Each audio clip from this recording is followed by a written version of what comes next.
So the New York mayor decided that he wanted to come out and talk about crime and migrants. But before that, I have not been given a lot of visibility to Chicago and New York in particular and all of these places because we've been so engulfed in what's been happening with international relations and election season and all of this stuff because it's been a lot more important than what's been happening on the local level a lot of these times. But let me bring you up to date on some of the things that's happening inside of New York City, ladies and gentlemen. Surveillance video shows a mother doing her job, setting up her flower display. As soon as she walks off to get more flowers, she is shot. Bullets hit both of her feet. It happened Saturday as soon as she arrived to work at a flower stand on Fordham Road. She is one of many innocent victims recently caught in gang and street violence. Sí, claro que tengo miedo. She tells Pix 11 News in Spanish she is in a lot of pain, afraid to go outside, let alone back to work. Overall, gun violence is down in the city, but that's not the case here in the Bronx. Recently, there's been a spike in shootings in the confines of the 40th, 42nd, 46th, 48th precincts. The 44th precinct is most concerning. The 4-4 precinct, which leads the city. Chief Keon Ramsey says what the South Bronx has been dealing with over the past couple of weeks is part gang war. We're seeing a shooter that is indiscriminately just shooting into groups, looking to hit one target, and then we'll get a call, and that one target will be there, and then we'll get several walk-ins into hospitals. So very concerning the type of shooter that we're dealing with in the last couple of weeks. And part quality of life issues, people drinking on the streets and partying. So we're seeing barbershops turn into clubs. We're seeing corners with scaffolding turn into clubs, mechanic shops. So anywhere people want to gather socially, it's not the traditional nightclubs anymore. In many cases, a simple argument could lead to someone pulling out a gun. That's what police believe happened overnight at a party on Walton Avenue in the Bronx. The scene chaotic after two men were shot, both of them in the legs. To help ease fears and get a handle on gun violence, Chief Ramsey says more officers are penetrating trouble spots. So every day we get about 150 extra cops coming in from the hours of 1:30 p.m. to 4 in the morning. We're really drilling down. And then this last academy class, we were gifted 83 cops, so which is the biggest amount we've seen in a while for the summer. So commands that don't traditionally get a lot of cops have seen an influx this summer of cops. So people are basically being overran in their own cities, in their own neighborhoods, in their own stores and stuff like that. And migrant crime, gang violence has gripped New York. And I'm wondering, is the Bronx actually the most hostile area of all of the boroughs in New York? Somebody let me know if the Bronx is one of the most hostile people in the hostile boroughs inside of New York. Anyways, I preface that because I wanted to bring you forth Eric Adams. He did an interview with the news, and he was basically addressing crime and the migrant crisis that's happening in New York. Now remember, I have not seen this interview, but more importantly, Eric Adams was one of the people that was celebrating and clapping when the migrants was getting off the bus and Greg Abbott was sending them up there because he had declared New York City to be a sanctuary city. He said he welcomed them. So before we watch this, I want y'all to actually keep that in mind. Sir, police are expected to be in place until the NYPD deploys drones at the end of the month in Central Park. And Mayor Adams joins us now with the very latest. Thank you so much for being here. Thank you. Great to be here with you as well. I've never been to the Bronx. Of all of the times that I actually visit New York, I haven't been to the Bronx. I've been to Queens. I've been to Brooklyn.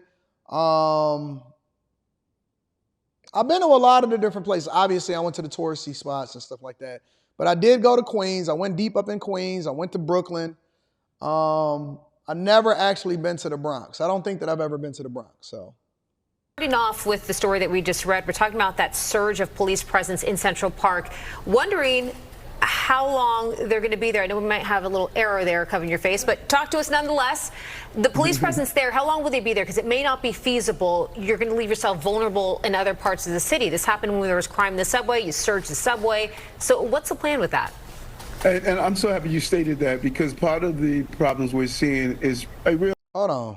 These newscasters is looking Stack. Shout out to New York with the newscasters. I see y'all out here in these streets. Real decline in the number of people who are enrolling in the police department, and you have a limited number of manpower. What we have been good at doing as social events, special events, parades, we have been really minimizing the personnel to make sure we can maximize coverage when we need to deploy, like the subway in Central Park. And so the team is going to be there. Chief Shell has an excellent ability of knowing how do you go in, identify the problem, bring that large number of personnel there to identify and send the right message to stabilize the park. We know what Central Park means to us. It's a symbol as well as a safe haven for many New Yorkers. I mean, you see, y'all be telling me not to get distracted. I've been getting distracted my whole life. Didn't y'all hear what my brother was saying? I've been getting distracted since I was 11 years old. Distractions. I've learned how to hone in a little bit better now. But this is just who I am. Anybody that's around me, they know who I am. That's just Anton. It's just Anton. Anton love being around beautiful people. That's just the way that it's always going to be. this very large police presence, but how long can you actually maintain that kind of manpower? I mean, what happens a week from now, 2 weeks, a month? I mean, are we going to be having so many cops flooding Central Park? How long does this last? No, not at all. It's called the surge. You identify when you're seeing a bump in crime similar to what we saw in the subway system. Remember, we had that bump in January. We surged the police there, and we now have robberies at the lowest in the recorded history of our subway system. That's similar here. It's a surge. It's a serious presence to let those bad guys that may want to frequent the park send a real message that that's not going to happen. And then we're going to infuse new forms of technology. That's a lot of acreage. Yeah. And some of it is off the beaten path, and we're going to see an experiment on how well drones can complement police presence as well. Interesting. So New York is trying to implement and embrace some of the same technologies that's being sold to San Francisco. So if anybody has ever been to Central Park, that place is massive, bro. It's amazing there, it's massive, and people regularly get robbed in there. It's supposed to be safe, but somebody said it inside of the chat. They said to have statistics on crime inside of Central Park is crazy. That's a lot of space. Central Park is a lot of space. So what they're trying to do is deploy, you see the electric Ford Mach-E right there next to the gas-powered Ford Explorer. Yep, they starting to have electric vehicles over there in New York so that they can try to cut costs when it comes to gas-powered vehicles. But they're trying to deploy similar technology to where they're trying to have, because they're getting less police recruits. We've villainized, and police officers, now that we have more visibility even on social media to do the research, are getting assaulted and killed at such a high rate that it's very difficult to find people that actually want to become police recruits, even when it comes to policing in your own neighborhoods. And so now, because they have less people that actually want to do the job, because y'all have ran out of control and did what y'all did as usual, what they're trying to do is they're trying to use drones.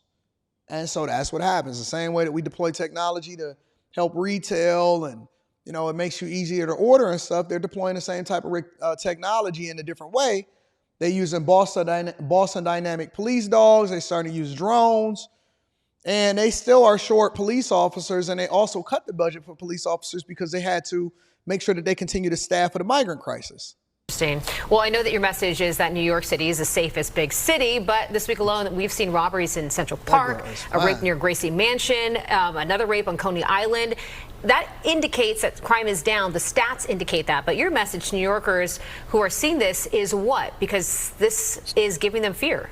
Something I've always said. You remember when I first came into office, when we were dealing with a 40% increase in crime and our homicides and shootings were up, I told the team and I said to the media, it's more than bringing down crimes. People must be safe and feel safe. A lot of people criticize me for saying that, but that's the reality. And we know these random acts of violence, like the person who illegally entered our country, committed a rape in Coney Island. These random acts of violence, they play on our psyche. Yeah. But wait a minute.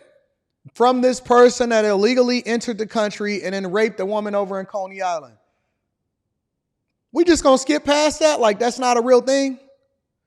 Like you wasn't celebrating it, like you wasn't embracing it, like you didn't say the overwhelming majority of the people that's coming over here, they're good people. That's what he said. Man, I'm about to do a compilation. If I had the time, I would do a compilation of all of the things that these Democrats, these shill Democrats, have been given to y'all and making y'all cities so much more of a hellhole than it already has been. But when you look at the stats, it's very clear. Yeah, we're the Molly. safest big city in America, and we're going to continue to drive down crime. Double-digit decrease in homicides and shootings, the major crime categories. We know we have to continue to make sure that we stay the safest big city in America, even with these random acts of violence that we're seeing. Why do they call Mr. them Mayor, random? can you just kind of explain something to us? Because you were on this show with Bianca and I a few months ago when women were randomly getting attacked in Central Park. Yet we saw a massive show of force today. I mean, why does crime have to get so bad before there's a major response? I mean, why not a couple months ago? Why is it always feeling like it's damage control? No, to the contrary. As I shared with you, we had a 40% increase in crime when we took office. And I gave you the stats on how well this city is doing. Always want to do more when it comes down to these random acts of violence. But I also want to be clear with New Yorkers. We don't have the police personnel that we've had years ago. We're struggling to fill academy classes. We're struggling with our correction officers. We have code red there. We're struggling even with district attorneys. We have a real problem in the city and country and our criminal justice apparatus. And so we would love to have a police officer on every block. But the reality is when you're dealing with terrorist threat, you're dealing with thousands of protesters and marches, particularly after October 7th, and you're dealing with a host of other events. You have a minimum amount of manpower, and you have to be smart how you deploy Let me it. ask you something about that, because you're saying we may not have the staff, but we do have the law. When it's enforced, obviously it would make us feel safe. Because we're talking about someone like Daniel Martinez, an illegal Venezuelan who has gang ties, arrested 22 times, 22 crimes in 6 months, has never been deported. What happens then? Because you're arresting She asking the good questions and she fine. these people, but obviously it's not preventing them from committing more crimes. How do you, hold on. Let me rewind what she just said. Crimes in 6 months, who has gang ties, arrested 22 times, 22 crimes in 6 months. How do you, yo, I'm telling you, man, I don't know how this is possible. Maybe I'm in the wrong city, but how do you commit a crime, commit crimes 22 times in 6 months and you still on the streets? How is that possible? That just seems, it's unfathomable to even think and to take into consideration that that's a real thing. No way that that's real. That just seems impossible. How do you have a person that is here for 6 months, you've identified them as a gang member, they are an illegal migrant over here using an American name, arrested 22 times in 6 months, but they still walking on the streets? That blows my mind, bro. How? New York used to be tough on crime. Remember when y'all was whining, oh man, we don't like stop and frisk? They sent Plaxico Burress to jail for having a gun. An NFL player, they sent Plaxico Burress to jail for having a gun in New York. These people beat up on the police. They rob people. They steal motorcycles. They steal scooters. They run up on people in restaurants, take their iPhones, make them give you their PIN number. The whole thing, bro, that's crazy. How do y'all still have these people in office? And I'm not just talking about the mayor and stuff like that. I'm talking about the judges, the governors, Congress members, and y'all just vote straight down ballot. Blue, blue, blue, blue, blue, blue, blue, blue, blue, blue, blue, blue, blue. Vote straight down ballot. Blue, blue, blue, blue, blue, blue, blue, blue, blue, blue, blue, blue. Y'all don't even know who's on the ballot, do y'all? How many of y'all know who's going to be on the ballot in November outside of Kamala Harris and Donald Trump? Most people, 90% plus people, have done no research on what is going to be on the ballot, who's going to be on the ballot, what millages you have to vote on, who's going to be your Secretary of State. Y'all don't even have a clue who's going to be on there locally. Do y'all? Jesus Christ. Has never been deported. What happens then? Because you're arresting these people, but obviously it's not preventing them from committing more crimes. I'm so glad you're saying that because you have joined the choir. I've been singing this song for some time, and I actually wrote the song. When you look at who assassinated and killed one of our officers out in Rockaway, Jonathan was shot by someone that was arrested over 20 times. Letitia James is the one that spent all of her energy going after Trump in New York. They don't want me to mention that. Letitia, you know I don't trust these women. A lot of these women that got the L in front of their name. The loves and the and she a double minority on that one. She got a at the end of her name and she got a at the beginning. Now I'm not saying that my ladies with the and the is not cool. What I am saying is I have to pause for a second because I'm not sure that you want to up and up. And Letitia James is doing nothing to throw me differently or to help me to think that I should be doing it differently, because this is a woman that is evil. She is evil in everything that she do. And she ran on the idea of going after this man and saying that she was going to throw all of these charges in order to influence the election. She got a and a into her name. She's double bad. And y'all letting her run in there. Oh, we love Letitia. We love Letitia. Here you have a person that illegally came into our country, committed a sexual assault act, was released and came back and did it again. I am clear that we need to look at our. I'm sorry for listen. It's not you. It's not you. That's y'all problems. That's y'all parents. Listen, I love all ladies, especially you. You look gorgeous. You look gorgeous. You look gorgeous. Listen, send me a message. We can get you on the Monday panel. I'm weak for the pretty girls. I'm weak. I'm so weak. I'm so weak. Y'all be smelling so good. Y'all ever, and I ain't talking about no women that just came out of, because I smelled what was going on in that women's bathroom before. It'd be crazy. Women's bathrooms is worse than the men's bathrooms. But let me tell you something. When a woman walks by and you could tell that she washed up, she ain't just threw on a bunch of perfume.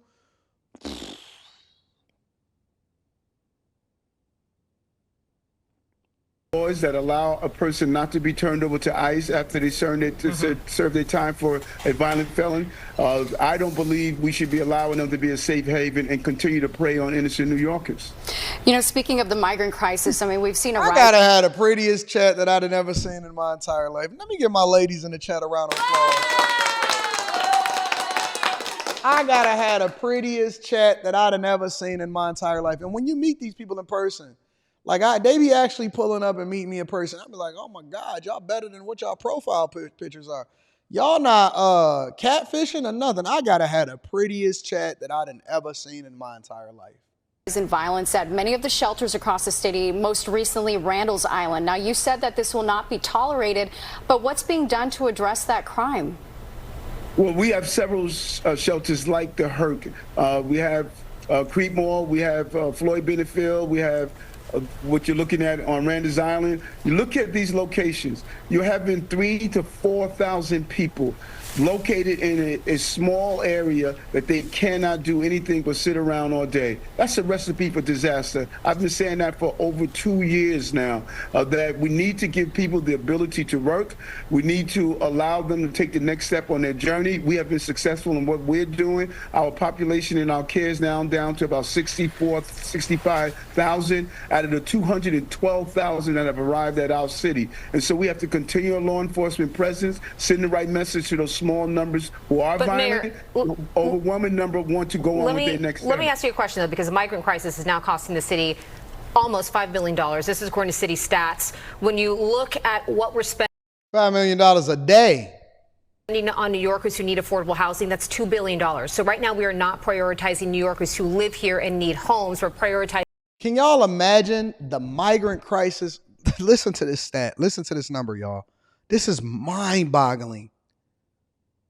You know, when I was growing up, I don't think I'd ever even heard the word billion, like billionaire. That wasn't a thing.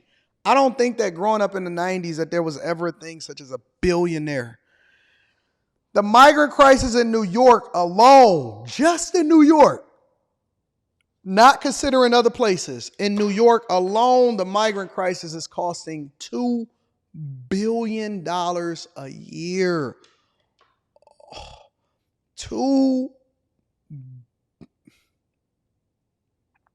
That's unthinkable. This wasn't a conversation that was being had in 2016. It wasn't a thing. This wasn't a thing in 2000. $2 billion a year. A year, family. That's crazy.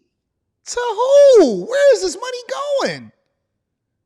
And they giving them EBT food stamps. They giving them cash. They giving them free hotels.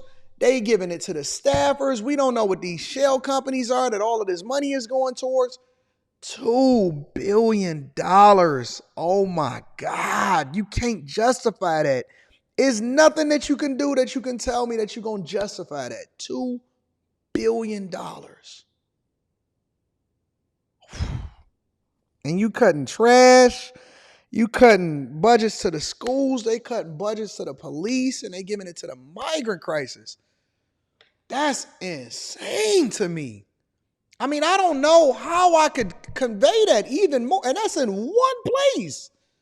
Now combine it all across the country. How do y'all justify this? Let me do the math. I gotta get the calculator out. Give me a second.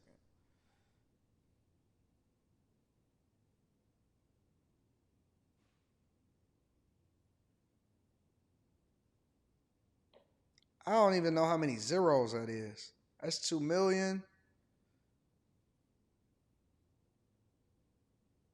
You know, my calculator don't even go to 2 billion. It go to 200 million. The Apple calculator don't go to 2 billion. It only goes to 200 million. I didn't realize that the calculator wasn't able to go to 200. $2 billion is $200 million. That's crazy. It's $2,100 million. $2,100 million. For those of y'all that don't know math and that y'all wasn't paying attention to math class, it's $100 million is. How do y'all in New York not flip that motherfucker red? I don't get that junk, bro. Just off of that alone, forget any other issue. Every other issue is not a thing. How do New York not turn immediately red? How do y'all vote these people into office again? That's crazy, bruh. Is no answer that he can give that could actually justify this. Illegal migrants.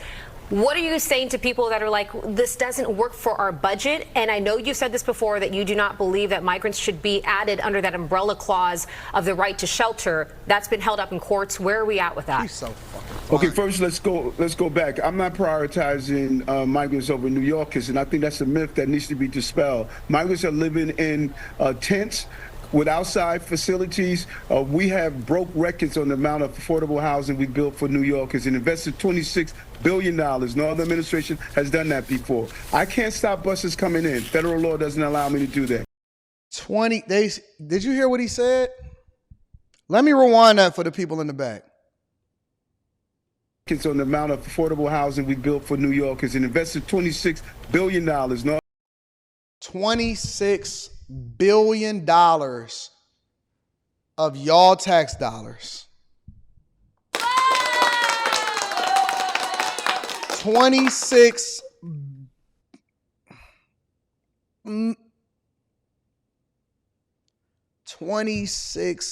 y'all got the highest taxes. You and California, New York and California have the highest taxes in the nation.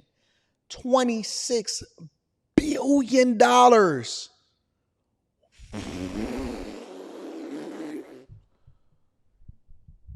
Oh my God. That makes me uncomfortable. When I see that number, that makes me uncomfortable.